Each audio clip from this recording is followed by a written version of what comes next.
Hi friends, வணக்கம். இன்னைக்கு நம்ம டுடே இஸ் குட் டே சேனல்ல என்ன பார்க்க போறோம் அப்படின்னா அட்வான்ஸ் ஹிந்தி டிப்ளமோ கோர்ஸினுடைய கிட் 4ல 19th லெசன்ல பாக் கா அதனுடைய ஃபர்ஸ்ட் ஒன் வந்து பாக் 1 இது 2 ஓகேவா. அதில் வந்து ஃபர்ஸ்ட் இதில் அது அப்லோட் பண்ணியாச்சு ஆல்ரெடி. இப்போ இது வந்து சார் லேக்கன். சார் அப்படின்னா என்ன, மசோதா ஆல்ரெடி பார்த்துருந்தோம் ஓகேவா. இப்போ சார் லேக்கன் அப்படின்றதுனுடைய நம்ம எப்பவும் போல் இப்போ பார்த்துட்ருக்கோம் இல்லையா.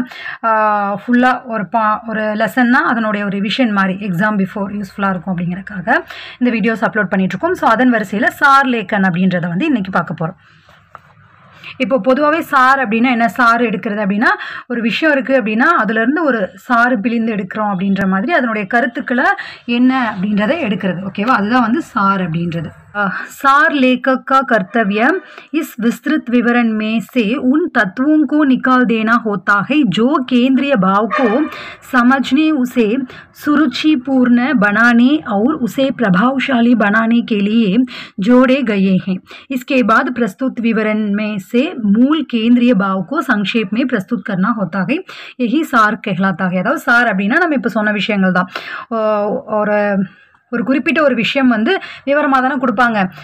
இந்த பிரச்சனை இருக்குது, இத்தனை நாள் அவங்க லீவ் போட்டிருந்தாங்க, அதில் இத்தனை பேர் வேலை செஞ்சுருந்தாங்க, அதுக்கப்புறமா இந்த ப்ராப்ளம் ஆச்சு அப்படின்னு சொல்லி ஒரு காரியாலயம் அப்படின்னாலும் சரி, எந்த ஒரு பொது விஷயம்னாலும் நம்ம அதனுடைய முழு விவரம் தான் ஒருத்தங்களுக்கு தெரியப்படுத்துவோம் இல்லையா.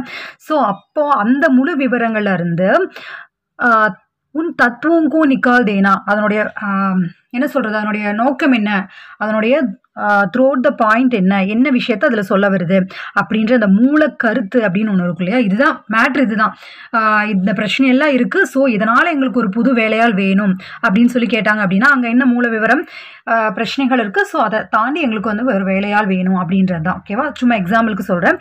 ஸோ இப்போ இந்த மூல கருத்தை வந்து எடுத்து அதை வந்து புரிகிற விதமாக ஓகேவா, சுருச்சி பூர்ண பனானி, ரொம்ப வந்து ஒரு சுருச்சி பூர்ண அப்படின்னா எடுத்த உடனே அந்த பாயிண்ட் இதுதான் அப்படின்றது வந்து தெரியணும். என்னது தலையை சுற்றி மூக்க தொடுறது அப்படின்லாம் சொல்லுவாங்களா. ஸோ அந்த மாதிரி இல்லாமல் டைரக்ட் பாயிண்ட் இதுதான் அப்படின்றதா வந்து இந்த சார் அப்படின்றது. அதை வந்து ஒரு திறமையோட கையாண்டு அதனுடைய வார்த்தைகள் இது எல்லாமே வந்து கேந்திரிய சென்ட்ரல் நம்ம எங்கே இது பண்ணுறோமோ அதற்கு தேவையான அங்கே அவங்களுக்கு புரியணும். அந்த விதத்தில் வந்து இந்த சார் அப்படின்றது தயாரிக்கப்படணும் அப்படின்றாங்க. ஸோ சார் லேக்கன் கி பிரக்ரியா மூல் சாங்கிரிகா போதன் ஓகேவா.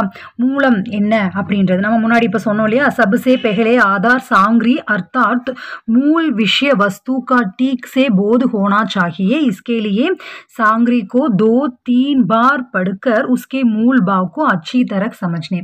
ஒரு விஷயம் இருக்குது அப்படின்னா அந்த முழு விவரங்களையும் 2-3 தடவை நன்றாக படித்து தெரிந்து அதில் என்ன முக்கியமான விஷயம் அப்படின்றதையும் அது என்ன அப்படின்றதையும் அச்சி தரக் சமஜ்னே அதை வந்து தெளிவாக புரிந்து கொள்ள வேண்டியது அவசியமாகிறது. அடுத்து மூல் சாங்கிரிமை கேந்திரிய भाव की पहचान. मूल सांगरी को बार बार पढ़ने से यह स्पष्ट हो जाता है कि केंद्रीय भाव क्या है और केंद्रीय भाव से भिन्न अंश कौन से है. அதாவது இப்போ முழுவதுமாக படித்து நல்லா தெளிவாக புரிஞ்சதுக்கு அப்புறமா அது என்ன விஷயத்தை வெளிப்படுத்துது, என்ன உணர்வு வந்து நாம் அங்கே டைரெக்டாக வந்து அவங்களுக்கு தெரியப்படுத்தணும். அவங்களுக்கு இப்போ ஒரு சென்ட்ரல் இருக்குது அப்படின்னா, இப்போ ஒரு அமைச்சர் இருக்காரு, இல்லை ஒரு மெயினான ஒரு பர்சன் இருக்காங்க அப்படின்னாலும், இல்லை அந்த ஒரு அமைச்சரகத்தில் இல்லை ஒரு அலுவலகத்தில் ஒரு மெயினான ஒரு பர்சன் இருக்காங்கன்னா அவங்களுக்கு போய் இந்த விவரங்கள் பூரா நீங்கள் உட்காந்து இந்த 10-20 பக்கத்தையும் சேர்த்து படிங்க அப்படின்னு சொல்ல முடியாது. ஸோ அதில் என்ன பாயிண்ட் இதுதான் இருக்குது அப்படின்றது ஒரு சின்ன ஒரு விஷயமா சங்ஷிப்த் ரூபம்னு சொல்லுவோம் இல்லையா. ஸோ அந்த மாதிரி ஒரு தொகுத்து கொடுக்கறது தான் வந்து இதை அதனுடைய கருத்துக்கள் என்ன, விதவிதமான கருத்துக்கள் என்ன அப்படின்றதை புரிஞ்சு அதை வந்து ரேகாங்கித் அப்படின்னா குறிப்போடு அதை வந்து உணர்த்தணும். அடுத்து मूल सांगरी के केंद्रीय भाव का सार लेखन. இப்போ நம்ம முன்னாடி சொன்னதான் केंद्रीय भाव पर ध्यान देते हुए मूल भाव को स्पष्ट करने के लिए उसे प्रभावी बनाने वाले तत्वों, அதாவது பிரபாலி அப்படின்னா அது ஒரு திறமை மிக்க வார்த்தைகளால் சரியா இதுதான் என்ன சொல்கிறது அடித்தா அந்த மாங்காய் விழுகணும் அப்படின்னு சொல்லுவோம் இல்லையா. ஸோ அந்த மாதிரி அந்த கருத்து என்ன அப்படின்றது டக்குன்னு அவங்களுக்கு போய் சேரணும். அந்த மாதிரியான பாயிண்ட்ஸ் இருக்கணும். அதை விட்டுட்டு முகாவரே, லோகோக்தியா, அலங்கார், வியாக்கியாத்மக் பிரசங்க இது எல்லாமே வந்து இருக்கக்கூடாது ஓகேவா. இந்த மாதிரி பழமொழியெல்லாம் யூஸ் பண்ணி அந்த காலத்தில் இப்படி சொல்லுவாங்க இல்லையா, அந்த மாதிரி அந்த இடம் இருக்குது அப்படின்னு எல்லாம் நம்ம சொல்ல முடியாது இல்லையா. ஸோ வந்து சரியாக விவரம் என்ன அப்படின்றது தெளிவான பாயிண்டோட வெளிப்படுத்தணும். ஸோ இது வந்து எப்பவும் போல தான் ஓகேவா. நம்ம அது வந்து பத்திரம் அல்லது டிப்பனி, சார் லேக்கன் இதெல்லாம் வந்து எழுதும்போது என்ன மாதிரியான எச்சரிக்கை உணர்வோடு இருக்கணும் அப்படின்றதெல்லாம் ஜென்ரல் பாயிண்ட்ஸ் இல்லையா. அது சரியாக இருக்கணும், சரியான உச்சரிப்பு இருக்கணும், உங்களுக்கு புரிந்து கொள்ள கூடிய விதத்தில் இருக்கணும், எந்த மாதிரி வந்து ஒரு ரூல்ஸ் அப்படின்னா அதன்படி தான் எழுதப்படணும், அந்த மாதிரி நிறைய இருக்குது. ஓகேவா. ஸோ நெக்ஸ்ட் வந்து அச்சே சார் லேக்கன் கி விசேஷதா. ஒரு கரெக்டான ஒரு நல்ல சார் லேக்கன் அப்படின்னா இப்படி தான் இருக்கணும் அப்படின்னா அதனுடைய சிறப்புகள் என்ன. ஃபர்ஸ்ட் பூர்ணதா, பெயர்லேயே இருக்கு இல்லையா. இது வந்து அச்சே சார்கா ஏக் மகத்துவபூர்ண குணம். இதுதான் வந்து ரொம்ப ஒரு முக்கியமான ஒரு குணமாக இருக்கணும். பிகாஸ் எதுவாக இருந்தாலும் முதல்ல ஒரு பூர்ணத்தன்மை இருக்கணும். இப்போ ஒரு பாயிண்ட் அப்படின்னா நம்ம எடுத்தோம் அப்படின்னா அந்த பாயிண்ட்டை வந்து முழுவதுமாக முடிச்சிருக்கணும். அந்த கொடுத்துருக்கிற அந்த கம்மியான வார்த்தைகளை கொண்டு சரியான முறையில் தெளிவான வார்த்தைகளோட அதை வந்து முழுமையடைந்து இருக்கணும். அடுத்து சம்ஷிப்ததா அப்படின்னா இது சார் லேக்கன்கா பிராணு. இதுதான் வந்து உயிர். பிகாஸ் சார் அப்படின்னாலே என்ன, தெளிவாக அந்த குறிப்பு வந்து குறுக்கி எழுதுக அப்படின்றதான் வந்து சார். ஸோ இது வந்து பிராணு, உயிராக கருதப்படுது.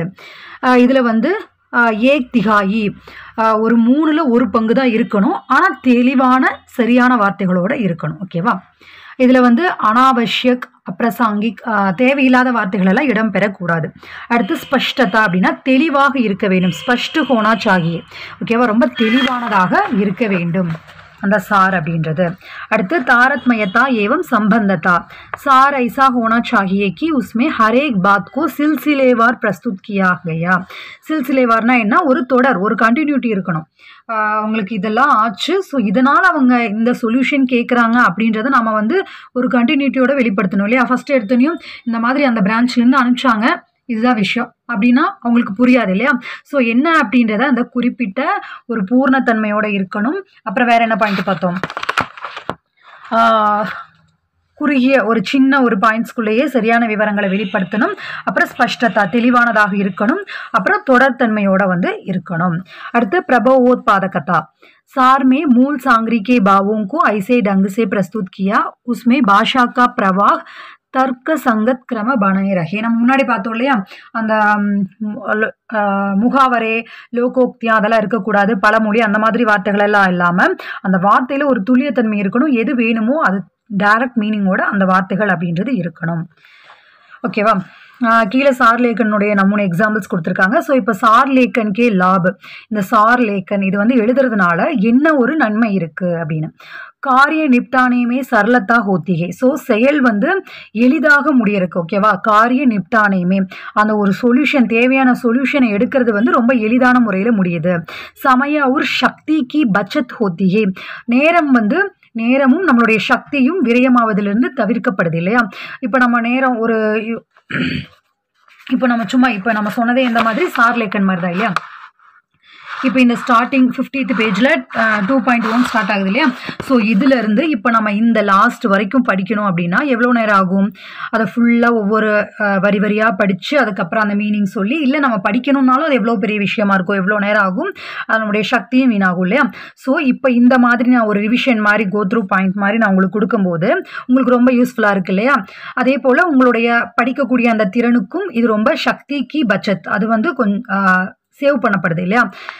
ஸோ அந்த மாதிரி சேவ் பண்ணப்படுறதுனால ஸோ தயவு செய்து ப்ளீஸ் நான் எடுக்கிற எஃபர்ட்டுக்கு உங்ககிட்ட இருந்து நான் எதிர்பார்க்குற விஷயங்கள் எல்லாம் like, comment, share and subscribe மட்டும்தான். ஐ ஹோப் பண்ணுவீங்க. நானும் ஒவ்வொரு வீடியோவிலும் சொல்லிகிட்டே இருக்கேன், பட் பண்ணுறதே கிடையாது. என்னன்னு எனக்கும் தெரியல. It's okay. உங்ககிட்ட இருந்து நான் எதிர்பார்க்குறது இது மட்டும்தான். திரும்ப நான் ரிப்பீட்டடாக சொல்லிகிட்டே இருக்கேன். நிறைய பேர் பார்க்குறீங்க, பட் டைம் எடுத்து ஒரு சின்ன லைக்கோ இல்லை ஒரு கமெண்ட்டோ இல்லை ஒரு சப்ஸ்கிரைப் பண்ணுறதுக்கு ஏன் உங்களால் முடியல? பிகாஸ் நான் எடுக்கிற விதம் உங்களுக்கு புரியுதா, பிடிச்சிருக்கா அப்படின்றதெல்லாம் உங்ககிட்ட இருந்து வர அந்த ரெஸ்பான்ஸ் மூலியமாக தான் எனக்கு தெரிய வரும். எப்படின்னு தெரியல. சரி, ஓகே, நீங்கள் பண்ணுவீங்க அப்படின்னு நம்புகிறேன். ஓகே, नेक्स्ट लेखन सामग्री की बचत होती है, कार्य हस्तांतरण में सुविधा होती है. எந்த ஒரு செயலும் வந்து ரொம்ப சீக்கிரமாக முடியறதுக்கு, டைம் வந்து சேவ் ஆகிறதுக்கு, நம்மளுடைய சக்தி சேவ் ஆகிறதுக்கு, இது எல்லாத்துக்கும் எளிமைத்தன்மைக்கு இதுக்கு எல்லாமே வந்து இந்த சார் லேக்கன் அப்படின்றது ரொம்ப உதவிகரமாக இருக்குது. இதில் வந்து ஒரு எக்ஸாம்பிள் 2 கொடுத்துருக்காங்க, அதையும் பார்த்துக்கோங்க. ஓகே ஃப்ரெண்ட்ஸ், உங்களுக்கு இது யூஸ்ஃபுல்லாக இருக்கும்னு நினைக்கிறேன். இந்த சார் லேக்கன் அப்படின்ற லெசன் யூஸ்ஃபுல்லாக இருந்துச்சு அப்படின்னா தயவுசெய்து like, comment, share and subscribe பண்ணி நம்ம சேனலை சப்போர்ட் பண்ணுங்கள். எல்லோருக்குமே ஆல் தி பெஸ்ட். பாய்.